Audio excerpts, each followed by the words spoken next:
అమెరికాలోకి అక్రమంగా ఎవరు ప్రవేశించినా వారికి ఇదే గతి పడుతుందని ప్రపంచానికి తెలిసేలా వైట్ హౌస్ ఓ వీడియో పోస్ట్ చేసింది. దీనిపై భారత్ సహా వివిధ దేశాల నుంచి తీవ్ర విమర్శలు వ్యక్తమవుతున్నాయి. అగ్రరాజ్యం అక్రమ వలసదారులను ఉగ్రవాదులు లేదా క్రిమినల్స్ తరహాలో స్వదేశానికి గొలుసులు, సంకెళ్లు వేసి పంపించడం దారుణమని పలువురు మండిపడుతున్నారు. రెండోసారి అమెరికా అధ్యక్షుడిగా బాధ్యతలు చేపట్టిన క్షణం నుంచే అక్రమ వలసదారులను టార్గెట్ చేశాడు డొనాల్డ్ ట్రంప్.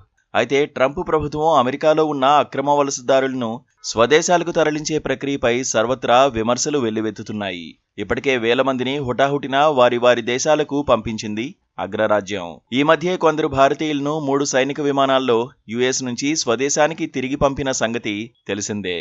డిపోర్టేషన్ ప్రక్రియ ఇంకా కొనసాగుతుండగానే అక్రమ వలసదారుల పట్ల అగ్రరాజ్యం వైఖరి ఎలా ఉంటుందో చాటి చెప్పే ఉద్దేశంతో వైట్ హౌస్ ఇటీవల సోషల్ మీడియాలో ఓ వీడియో పోస్ట్ చేసింది.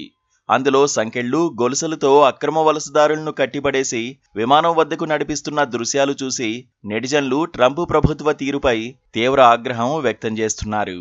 యుఎస్లో అక్రమంగా ప్రవేశిస్తే ఇదే గతి. అక్రమ వలసదారుల విషయంలో ఇకపై తామెంత కఠినంగా ఉంటామో ప్రపంచానికి చూపించుకోవాలని ట్రంప్ ప్రభుత్వం ఎంత తహతహలాడుతోందో వైట్ హౌస్ పోస్ట్ చేసిన 41 సెకన్ల వీడియో చూసిన వారికి ఇట్టే అర్థమవుతుంది. ఇందులో కాళ్లకు గొలుసులు, చేతులకు సంకెళ్లు వేసిన అక్రమ వలసదారులను కొంతమంది అధికారులు విమానం వద్దకు నడిపించుకుంటూ తీసుకువెళ్లడం కనిపిస్తుంది. అమెరికాలో అక్రమంగా అడుగుపెట్టే వారిని హెచ్చరించేందుకు ఈ వీడియో రూపొందించినట్లు ప్రభుత్వం చెబుతోంది. అగ్రరాజ్యం వలసదారులను డిపోర్ట్ చేసే విధానం ఏమాత్రం సరిగా లేదని భారత్ సహా అనేక దేశాలు తీవ్ర విమర్శలు వ్యక్తం చేస్తున్నాయి. డిపోర్టేషన్ ప్రక్రియకు పూర్తిగా సహకరిస్తామని గతంలో విదేశాంగ శాఖ మంత్రి స్పష్టం చేశారు. ఇటీవల అమెరికా పర్యటనకు వెళ్లినప్పుడు ప్రధాని మోదీ కూడా ఇదే విషయం చెప్పారు. అయినప్పటికీ అమెరికా అక్రమ వలసదారులను సంకెళ్లతో బంధించి స్వదేశానికి పంపించడం సర్వత్రా చర్చనీయాంశంగా మారింది.